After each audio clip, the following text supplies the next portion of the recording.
जय हिंद दोस्तों, आप सभी का स्वागत है एक नए वीडियो में। दोस्तों आज हमने पिछला वीडियो पर देखा था जिसमें हमने पढ़ा था कि संधि के बारे में पढ़ा था और उसमें संधि में हमने स्वर संधि पढ़ लिया और व्यंजन को पढ़ लिया। तो व्यंजन संधि को पढ़ने के बाद हम आज उसके जो जितने प्रकार के क्वेश्चन बनते हैं व्यंजन संधि में किस प्रकार के क्वेश्चन बनते हैं तथा किस प्रकार के क्वेश्चन पूछे जाते हैं एग्जाम में, उन सभी को लेकर के आज हम आए हैं। इसमें देखेंगे ये सभी क्वेश्चन जो हैं यूपी टीपीएससी या तमाम प्रकार की परीक्षाओं में पूछे गए क्वेश्चन हैं जो आपको यहाँ देखने को मिलेगा। ये दोस्तों हम वीडियो को शुरू करते हैं तो आप लास्ट तक वीडियो बने रहे जिससे कि आप जितने भी क्वेश्चन यहाँ पर हैं उन सभी के बारे में आप एक विधिवत जानकारी प्राप्त कर सकें। तो देखते हैं हमारा पहला क्वेश्चन क्या है। तो पहला क्वेश्चन है, इसमें देखिए ध्यान से देखिएगा सभी लोग कि पहला क्वेश्चन क्या है। हम सभी मतलब कि क्या कहते हैं व्यंजन संधि को हमने इसमें जितने भी नियम थे उन सभी को बेहतरीन तरीके से पढ़ लिया नियम को। अब उसी के आधार पर अपने क्वेश्चन को हल करेंगे। तो पहला हम देखते हैं, पहला क्वेश्चन है कि उज्ज्वल का सही संधि विच्छेद है। उज्ज्वल का सही संधि विच्छेद क्या हो सकता है। इसमें आप भी जब आप एग्जाम में आपको क्वेश्चन हल करना हो तो आप हमेशा कोई भी सब्जेक्ट हो हमेशा एलिमिनेशन ट्रिक लगाइए। हमेशा आप देखिए कि इन चार ऑप्शन में से दो ऑप्शन आप बड़ी आसानी से एलिमिनेट कर देंगे, बचेगा दो ऑप्शन ही आपको इसमें देखना है।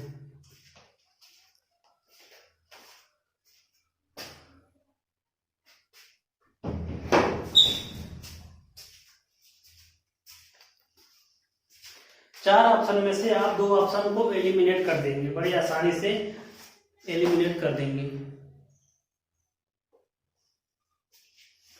चार ऑप्शन में से आप दो ऑप्शन को एलिमिनेट करिए।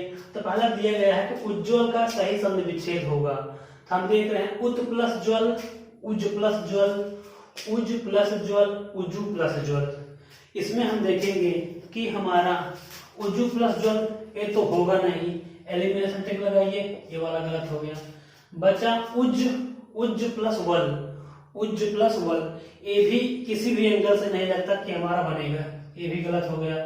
अब हमारा बचा ये दोनों क्यों गलत हुआ, क्योंकि हम व्यंजन संधि में जानते हैं इसमें व्यंजन को हल भी कहा जाता है, हल संधि, जिसके नीचे हमेशा एक हलंत रहता है। जब भी आप इसका संधि विच्छेद देखेंगे हमेशा हलंत रहेगा, लेकिन दोनों में हलंत नहीं है। हलंत ना होने के कारण ये दोनों ऑप्शन गलत हो गया। बचा दो ऑप्शन, उज प्लस ज्वल, फिर उत प्लस ज्वल और बी है उज प्लस ज्वल, उज प्लस ज्वल। हम देखते हैं, हम एक नियम पढ़े थे अब कि जब ता या दा के बाद, जब ता या दा के बाद जा आए, जब ता या दा के बाद जा आता है तो जो ता है वो किसमें, वो जा में परिवर्तित हो जाता है। जब ता या दा के बाद जा आए तो ता या दा जा में परिवर्तित हो जाता है। ये हमें नियम पढ़ चुके हैं।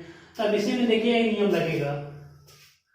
अब इसको देखिए उज प्लस ज्वल, अब यहाँ जा आया उज प्लस ज्वल, ये जा फिर जा करके आधे जा में परिवर्तित होगा। तो इस प्रकार हम देख सकते हैं कि उज प्लस ज्वल ये तो किसी प्रकार से नहीं बढ़ रहा है। क्यों नहीं बढ़ रहा है, क्योंकि जब आप संधि विच्छेद करेंगे उसका कोई ना कोई नियम बनना चाहिए, कोई ना कोई शब्द या वर्ण जा करके उसमें ऐड होना चाहिए। लेकिन इसमें देखिए उज प्लस ज्वल सेम से वही है, कुछ इसमें परिवर्तन नहीं हो रहा है, तो इस कारण ये भी गलत हो जाएगा।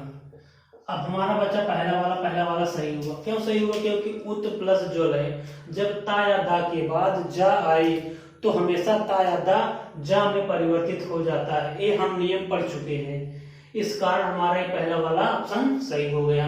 इस प्रकार हम पहले वाले क्वेश्चन को देख चुके हैं। दूसरा वाला क्वेश्चन है दिगंबर। यहाँ देखिए दिगंबर का सही संधि विच्छेद है। दिगंबर का सही संधि विच्छेद क्या होगा, हमेशा एलिमिनेशन टिक लगाइए। दिग प्लस अंबर, अब यहाँ देखिए हलंत नहीं है, जब हलंत ना हो तो आप इसको गलत करिए। अपना बिना समय गवाए अपना इसको गलत करिए। दिगंबर नहीं होगा क्योंकि हलंत नहीं है।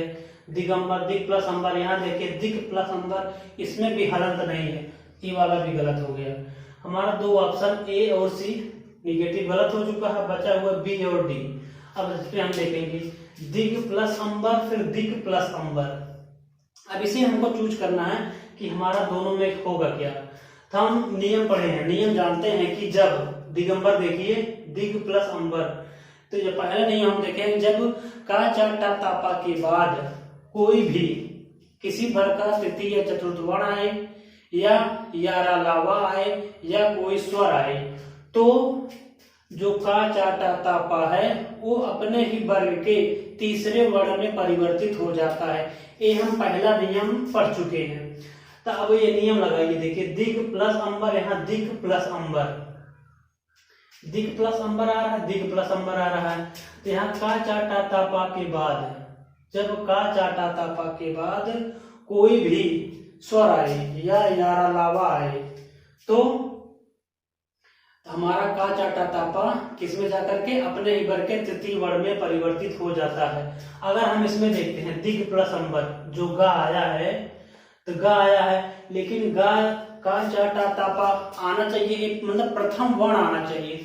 जो गा है ये तो प्रथम वर्ण में नहीं है, तो प्रथम वर्ण में हमारा क्या है, सिर्फ का आता है। का चा टा ता पा, ये 5 वर्ण है, जो 5 वर्ग हैं, पांचों वर्गों का पहला वर्ण प्रथम वर्ण कहलाता है। तो प्रथम वर्ण में सिर्फ क्या आएगा, का आता है। तो इस कारण हमारा दिग वाला गलत हो गया। पहला वर्ण दिग प्लस अंबर, हमारा डी वाला सही है, दिग प्लस अंबर। देख लीजिए, जब का चा टा ता पा के बाद कोई भी स्वर आता है, तो का चा टा ता पा अपने ही वर्ग के तृतीय वर्ण में गा में, का खा गा में परिवर्तित हो जाता है। यहाँ गा करके बन गया। इसमें देखिए गा दिया गया, गा किसमें परिवर्तित होगा, ये तो बन नहीं सकता किसी प्रकार। अब तीसरा हम देखते हैं विपद प्लस जाल। तीसरा देखिए क्या बनेगा इसमें। तीसरा क्वेश्चन हमारा है, तीसरा क्वेश्चन कि विपद प्लस जाल बराबर विपद जाल में कौन सी संधि है।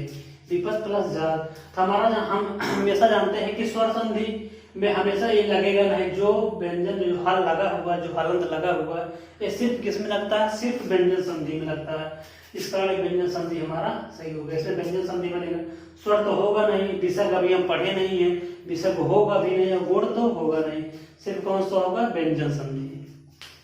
अगला क्वेश्चन देखते हैं संहार। संहार का सही संधि विच्छेद क्या है, क्या होगा, संहार का सही संधि विच्छेद क्या होगा। अब इसमें देखिए सन प्लस हार, सन प्लस हार, सम प्लस हार, सम प्लस हार। एलिमिनेशन ट्रिक लगाएंगे तो ये वाला हमारा सही होगा, गलत होगा, गलत होगा जी, गलत होगा। क्यों गलत होगा, क्योंकि इसमें देखिए हलंत नहीं है, ये वाला गलत हो गया। फिर इसमें देखिए सम प्लस हार, ये भी गलत हो जाएगा। क्यों गलत होगा, क्योंकि इसमें हलंत नहीं लगा हुआ है। बचा 2 ऑप्शन, सन प्लस हार, उसके बाद सम प्लस हार। अब दोनों में चूज करना है, दोनों में आपके देखना है कि होगा क्या इसमें, सम प्लस हार होगा कि सन प्लस हार होगा कि सम प्लस हार होगा। हम पढ़ चुके, हम जानते हैं कि जब माँ आता है, देखिए माँ के बाद कोई भी वर्ण आए, माँ के बाद कोई भी स्पर्श व्यंजन आता है, तो माँ जो होता है वो अनुनासिक हो जाता है। ये नियम हम पढ़ चुके हैं, माँ किसमें अनुनासिक हो जाता है, इसलिए यह वाला हमारा सही हो जाएगा, डी वाला। संहार का क्या होगा, सम प्लस हार, ना कि सम प्लस हार, ये वाला नहीं होगा, सिर्फ होगा सम प्लस हार, संहार। अब इसमें देखिए अगला, कौन सा व्यंजन संधि नहीं है। एक्चुअली देखिए हमेशा क्वेश्चन आप पूरा पढ़िएगा, इसमें दिया गया है कौन सा व्यंजन संधि नहीं है, नहीं है पूछा गया है।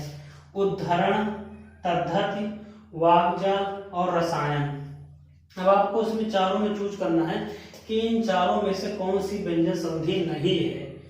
अब देखिए उद्धरण, उद्धरण का संधि विच्छेद क्या होगा, इसका होता है उत प्लस हरण, उत प्लस हरण, ता के नीचे हलंत लगेगा, उत प्लस हरण। तद्धत में क्या होता है, तत् प्लस हित होता है, तत् प्लस हित होता है। वाक्जाल का वाक प्लस जाल होता है। और रसायन में देखिए, रसायन क्या होगा, रस प्लस आयन, रस प्लस आयन। किसमें जाएगा, देखिए रसायन का क्या होगा, रस प्लस आयन होगा। यहाँ आ गया, यहाँ बड़ा आ गया, बनेगा क्या, बड़ा। ये किसमें जा रहा है, ये दीर्घ संधि में जा रहा है, ये दीर्घ संधि में जा रहा है। ये स्वर संधि के भेद है, स्वर संधि में जो दीर्घ स्वर संधि है वो उसका उदाहरण है रसायन। तो और ये जो तीनों हमारे हैं ये व्यंजन संधि के हैं। वाक्जाल, वाक प्लस जाल, तद्धति तत् प्लस हित, उद्धरण उत प्लस हरण, ये 3 हो गया। इस कारण ये वाला हमारा गलत हो जाएगा, ये व्यंजन संधि का उदाहरण नहीं है रसायन। अब अगला देखिए, उड्डयन का संधि विच्छेद होगा, उड्डयन का। अब इसमें देखिए उड्डयन का संधि विच्छेद होगा। अब इसमें देखिए उत प्लस डयन, उड प्लस डयन, उत प्लस अयण, उद प्लस अयण। अब इसमें एलिमिनेशन टिक लगाइए। अब यहाँ देखिए उत प्लस अयण और उद प्लस अयण, यहाँ आ रहा देखिए लास्ट में, इसका इसमें कोई लेना देना नहीं उड्डयन में, तो ये दोनों ऑप्शन हमारा गलत हो जाएगा, दोनों ऑप्शन गलत हो गया। उत प्लस अयण और उद प्लस अयण दोनों गलत हो गया। बच्चा दो ऑप्शन उत प्लस डयन और उड प्लस डयन। अब यहाँ देखिए उड प्लस डयन जो दिया गया है, ये देखिए हमेशा जब कोई किसी भी संधि का आप संधि विच्छेद करेंगे तो उसका जो रूपांतर होगा किसी न किसी शब्द में जाकर किसी न किसी वर्ण का रूपांतर जरूर होगा। लेकिन इसमें देखिए उड प्लस डयन दिया गया है, इसमें सेम कोई भी रूपांतर इसमें नहीं होगा। यहाँ पर डा है और यहाँ पर डया है, ये दोनों जाकर के डा है, देखिए आधा डा सेम इसको जब मिला देंगे तो यही जाकर उड्डयन बनेगा। लेकिन इसमें कोई भी परिवर्तन नहीं हो रहा है। अब इसमें देखिए उत प्लस डयन, अब इसका एक रूल, इसका नियम बनेगा, जब ता या दा के बाद डा आता है तो हमेशा ता या दा किसमें डा में परिवर्तित हो जाता है, छोटे डा में परिवर्तित हो जाता है, मतलब हलंत वाले में। ये तो होगा नहीं, क्यों नहीं, क्योंकि इसमें कोई भी परिवर्तन नहीं हो रहा है, इस कारण ये वाला नहीं होगा और हमारा ये वाला होगा उत प्लस डयन, उड्डयन। अब अगला देखते हैं, अगला दिया गया उच्चारण का संधि विच्छेद होगा। उच्चारण का संधि विच्छेद क्या होगा? उच्च प्लस आरण, उत प्लस आरण, उत प्लस चारण, ऊंचा प्लस चारण। अब यहाँ देखिए दो ऑप्शन को आप आसानी से एलिमिनेट कर सकते हैं, क्यों? क्योंकि देखिए यहाँ पर क्या विसर्ग लगा हुआ है दोनों में, तो विसर्ग हम पढ़ नहीं रहे, विसर्ग होगा नहीं, दो ऑप्शन हमारा पहले ही एलिमिनेट हो गया। बच्चा दो ऑप्शन उच्च प्लस चार आरण और उच्च प्लस चारण। अब यहाँ देखिए उच्च प्लस चारण और उत प्लस चारण, इस दोनों में नियम क्या लग रहा है? नियम लगेगा कि जब ता या दा के बाद चा या छा आए, नियम आप पढ़ चुके हैं, जब ता या दा के बाद चा या छा आए तो ता या दा हमेशा चा में परिवर्तित हो जाता है। अब इसमें देखिए ये वाला हमारा सही होगा, क्यों सही होगा? क्योंकि हमारा जो रूल हम बता चुके हैं आपको, इसमें लग रहा है। देखिए जब ता या दा के बाद, जब ता या दा के बाद चा या छा आए तो ता या दा हमेशा चा में परिवर्तित हो जाता है, वो भी आधे चा में, मतलब कि चा के नीचे हलंत वाले में। तो ये हमारा बन जा रहा है उत प्लस चारण। उच्च प्लस आरण ये तो होगा नहीं, ये नहीं होगा उच्चारण, उत प्लस चारण होगा, क्योंकि जो हम रूल पढ़ चुके हैं, रूल किसमें? सिर्फ इसी में लग रहा है, उत प्लस चारण में। इस प्रकार हम 7-8 क्वेश्चन यहाँ देख लिए। अब अगला क्वेश्चन देखते हैं। अगला इसमें दिया गया है उच्छ्वास। यहाँ देखिए उच्छ्वास का सही संधि विच्छेद है। उच्छ्वास का सही संधि विच्छेद क्या होगा? इसमें उत प्लस श्वास, उच्च प्लस श्वास, उत प्लस श्वास और उत प्लस श्वास। अब इसमें देखिए उच्च प्लस श्वास, उच्च प्लस श्वास, उत प्लस श्वास और उत प्लस श्वास, 4 ऑप्शन दिए गए हैं। अब आप इसमें एलिमिनेशन टिक लगाइए। अब इसमें देखिए हो दो ऑप्शन आपको एलिमिनेट करना है। किसी प्रकार देखिए उच्च प्लस श्वास, उच्च प्लस श्वास हम देख रहे हैं, उच्च प्लस श्वास। अब यहाँ जो आधा चा है वो यहाँ भी आधा चा है, तो हम देख रहे हैं जो ये आधा चा और ये आधा चा है वो का उसका रूपांतर नहीं हुआ, किसी में वो रूपांतरित नहीं हुआ, सिर्फ सेम जाकर के ये वाला चा इस पे बैठ चुका है। उच्च प्लस श्वास वाला जो चा ये है तो जाकर के उच्छ्वास में लग गया। तो इस कारण जब किसी शब्द का रूपांतर नहीं होगा, हमेशा संधि में किसी न किसी वर्ण का किसी न किसी दूसरे वर्ण में रूपांतर होता है। तो इस कारण ये वाला गलत हो गया, क्योंकि उसका रूपांतरण चा का नहीं हो रहा, सिर्फ चा सेम जाकर के इसमें लग जा रहा है। इसमें देखिए उच्च प्लस श्वास, उच्च प्लस श्वास, इसमें में देखिए यहाँ चा आया हुआ है, चा आधा चा यहाँ आधा चा यहाँ, सेम जाकर के इसमें लग गया, इसका भी कोई रूपांतर नहीं हुआ, तो ये भी गलत हो जाएगा। अब तीसरा ऑप्शन है देखिए उत प्लस श्वास और चौथा है उत प्लस श्वास। हम जानते हैं कि श्वास तो हमारा होगा नहीं, श्वास तो होता नहीं, श्वास होता है, उत प्लस श्वास होता है। ए वाला भी हमारा गलत हो गया, सिर्फ हमारा सी वाला ऑप्शन जो है यही बचेगा, यही वाला इसमें जाकर के ऐड होगा, यही सही होगा। उत प्लस श्वास। जब ता या दा के बाद चाहे छा या सा आए तो ता हमेशा चा में परिवर्तित हो जाता है। जब ता या दा के बाद चा छा या सा आए तो ता या दा हमेशा चा में परिवर्तित हो जाता है। इसको हम पढ़ चुके हैं। इस कारण हमारा सी वाला ऑप्शन सही होगा, उच्छ्वास। अब अगला देखिए 9वां क्वेश्चन। 9वां क्या बनेगा? अब इसके आगे हम 9वां क्वेश्चन देखते हैं। 9वां क्वेश्चन क्या है कि संधि विच्छेद में 9वां ध्यान से देखिएगा। 9वां और 10वां क्वेश्चन आपको ध्यान से, आप जो हम आपको बताए थे, जितने भी नियम बताए हैं, 3 नियम बताए थे आपको, 3 नियम आपको याद रखना है। उन तीनों नियमों में से 2 नियम में से आपको पूछा गया है। एग्जाम में यूपीटीसीएल द्वारा पूछे गए क्वेश्चन है। इसमें देखिए कहा गया है कि जब संधि विच्छेद में यदि किसी वर्ग के, संधि विच्छेद में यदि किसी वर्ग के प्रथम वर्ण से परे कोई अनुनासिक वर्ण हो, प्रथम वर्ण से परे कोई अनुनासिक वर्ण हो, तो संधि करते समय प्रथम वर्ण के स्थान पर उसी वर्ग का कौन सा वर्ण हो जाता है, उसी वर्ग का कौन सा वर्ण हो जाता है। इस दोनों क्वेश्चन को आप बेहद बहुत ही एकदम ध्यान से देखिए। इसमें क्या है, क्या है इसका, इसकी भाषा देखिए, क्वेश्चन पूछने की इसकी लैंग्वेज क्या है, किस प्रकार क्वेश्चन को घुमा करके पूछ रहा है। अब उसको आपको समझना है कि इसमें कह क्या रहा है कि जब देखिए संधि विच्छेद में यदि किसी वर्ग के, संधि विच्छेद में यदि किसी वर्ग के प्रथम वर्ण से परे कोई अनुनासिक वर्ण हो। अनुनासिक वर्ण का मतलब होता है कि पंचमा अक्षर, प्रत्येक वर्ग का पंचमा अक्षर, अंगा, इया, आड़ा, ना और मा, ये 5 वर्ण जो हैं वो अनुनासिक वर्ण में आते हैं। मतलब कि पांचों वर्ग का 5वां अक्षर जो होता है लास्ट वाला, उसी को हम अनुनासिक वर्ण कहते हैं, जिसका उच्चारण नाक से होता है, नाक और मुख दोनों से होता है अनुनासिक वर्ण का। संधि विच्छेद में यदि किसी वर्ग के प्रथम वर्ण से परे, देखिए प्रथम वर्ण से परे कोई अनुनासिक वर्ण हो। अब प्रथम वर्ण का मतलब क्या होगा? प्रथम वर्ण का मतलब होता है कि पांचों वर्ग का पहला अक्षर, पांचों वर्ग का पहला, का, चा, टा, ता और पा, ये 5 वर्ण हैं। इसी पांचों वर्णों को प्रथम वर्ण कहा जाता है। क्यों? क्योंकि ये 5 वर्ण जो हैं ये पांचों वर्गों के प्रथम वर्ण हैं, इसलिए इन्हें प्रथम वर्ण कहा गया है। यहाँ देखिए प्रथम वर्ण दे दिया गया है, लेकिन उनको नहीं बताया गया कि का, चा, टा, ता, पा के बाद।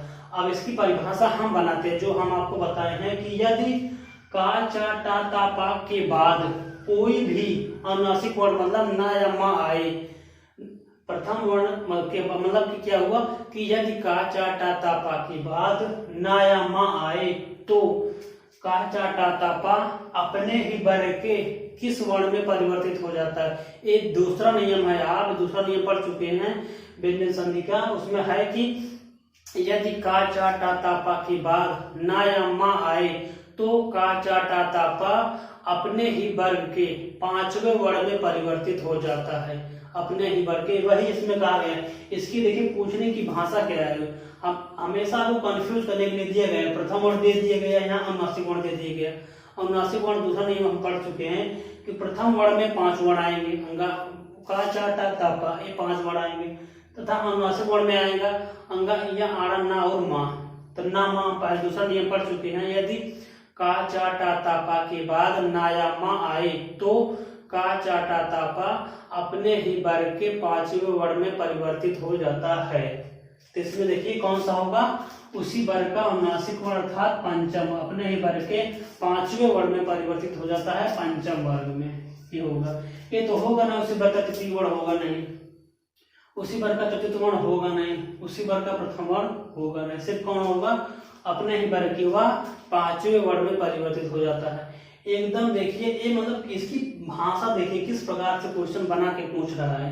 तो परिभाषा से आपको क्वेश्चन यूपीटीसीएल जरूर पूछेगा व्यंजन संधि से।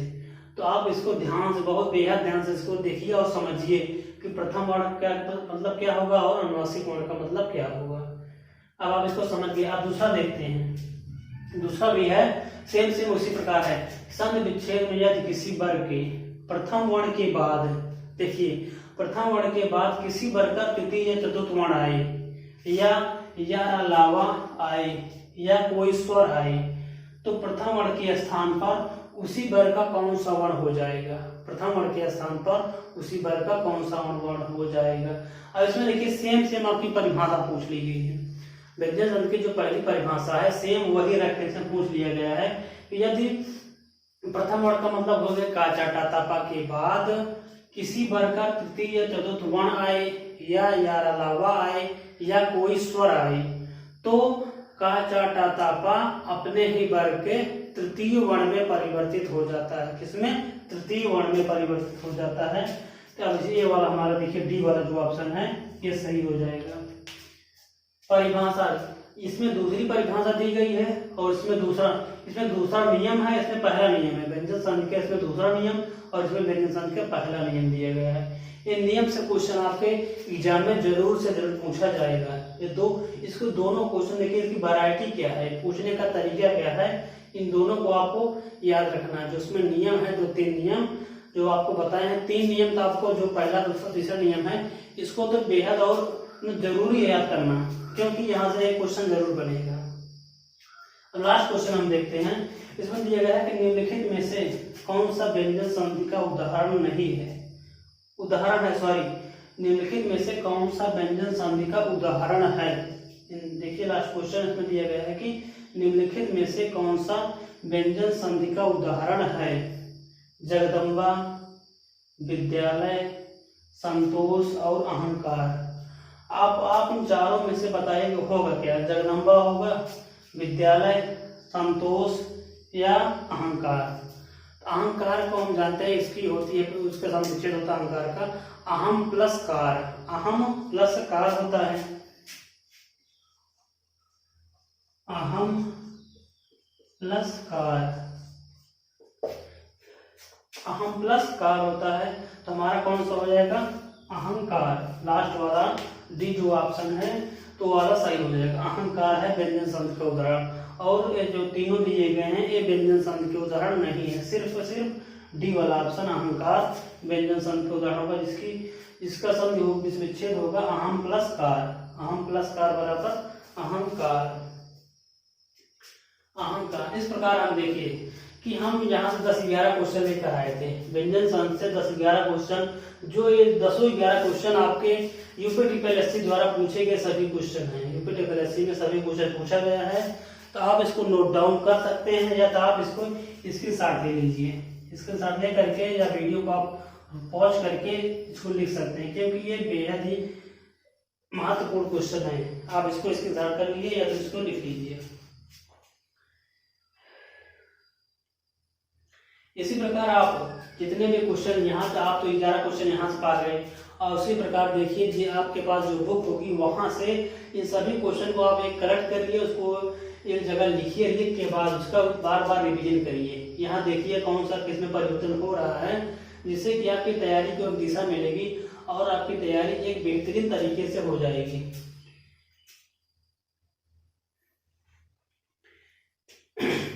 यहाँ तक हो गया। चलिए अब हम आगे देखते हैं। अब हम व्यंजन संधि देखो, व्यंजन संधि को पूरी तरह से समाप्त कर चुके हैं। व्यंजन संधि में जितने भी प्रकार हैं, जो उनको सभी को पढ़ने के बाद हम आप उसके अभ्यास प्रश्न को देख लिए, किस प्रकार से क्वेश्चन पूछा जाता है और किस प्रकार से पूछा जाएगा और कौन कौन से क्वेश्चन किस प्रकार के बनते हैं, इसमें सभी को आज हम इस वीडियो में देख चुके हैं। तो दोस्तों अगर आपको वीडियो पसंद आया हो तो लाइक, शेयर और कमेंट जरूर करिएगा तथा चैनल को सब्सक्राइब करिएगा। चलिए मिलते हैं इसी प्रकार एक नए वीडियो में, तब तक के लिए जय हिंद, जय भारत।